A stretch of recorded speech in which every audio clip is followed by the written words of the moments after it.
കേരള സർവകലാശാലയിലെ ഗവേഷക വിദ്യാർത്ഥികളും യൂണിവേഴ്സിറ്റി അധികൃതരും തമ്മിൽ അഭിപ്രായ ഭിന്നത രൂക്ഷമാകുന്നു. വിരമിച്ച അധ്യാപകർ ഗവേഷകരുടെ ഗൈഡുകളായി തുടരാൻ പാടില്ലെന്ന കേരള സർവകലാശാല വൈസ് ചാൻസലറുടെ ഏകപക്ഷീയ തീരുമാനമാണ് വിദ്യാർത്ഥികളും സർവകലാശാലയും തമ്മിലുള്ള ഏറ്റുമുട്ടലിന് കളമൊരുക്കിയത്. ഭാവി തുലാസിലാക്കുന്ന വൈസ് ചാൻസലറുടെ നടപടിക്കെതിരെ ഗവേഷക വിദ്യാർത്ഥികൾ യൂണിവേഴ്സിറ്റി ആസ്ഥാനത്തിന് മുന്നിൽ സമരം ആരംഭിച്ചു.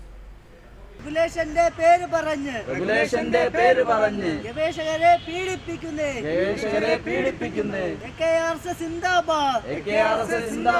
കേരള സർവകലാശാലയുടെ ഗവേഷക വിദ്യാർത്ഥി വിരുദ്ധ നയത്തിൽ പ്രതിഷേധിച്ച് SFIയുടെ ആഭിമുഖ്യത്തിൽ സർവകലാശാല ആസ്ഥാനത്തിന് മുന്നിൽ ആരംഭിച്ച വായനാ സമരമാണിത്.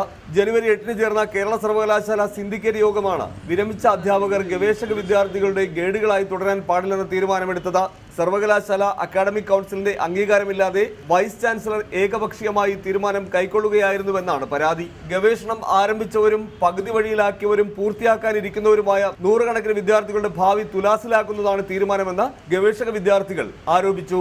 റിട്ടയർ ചെയ്ത അധ്യാപകരുടെ കീഴിൽ റിസർച്ച് തുടരാൻ പാടില്ല എന്ന് പെട്ടെന്നൊരു ദിവസം യൂണിവേഴ്സിറ്റി ഒരു ഉത്തരവ് പുറപ്പെടുവിക്കുമ്പോൾ ഞങ്ങൾ ഇതുവരെ ഞങ്ങളുടെ സമയം, ഞങ്ങളുടെ അധ്വാനം, ഞങ്ങളുടെ വായന, ഞങ്ങൾ ഗവേഷണത്തിനായി ചെലവഴിച്ച എല്ലാം പെട്ടെന്നൊരു ദിവസം തൊട്ട് ഒരു വ്യഥ ആകുന്ന ഒരവസ്ഥയിലെത്തി നിൽക്കുമ്പോഴാണ് ഞങ്ങൾ ഈ സമരം ഇവിടെ ആരംഭിക്കുന്നത്. തീരുമാനം പിൻവലിക്കും വരെ ശക്തമായ സമരവുമായി മുന്നോട്ട് പോകുമെന്ന് SFI നേതാക്കൾ അറിയിച്ചു. ഗവേഷകരെ സംരക്ഷിക്കുന്ന രീതിയിലുള്ള ഉത്തരവിറക്കി ഈ ഗവേഷകരെ സംരക്ഷിക്കുന്നതിനാവശ്യമായ സമരങ്ങൾക്ക് വരും ദിവസങ്ങളിൽ ഗവേഷക യൂണിയൻ നേതൃത്വം നൽകുമെന്ന് മാത്രം പറയുകയാണ്. സമരം ചെയ്യുന്ന വിദ്യാർത്ഥികൾ വൈസ് ചാൻസലറുടെ ഓഫീസിലേക്കും മാർച്ച് നടത്തി.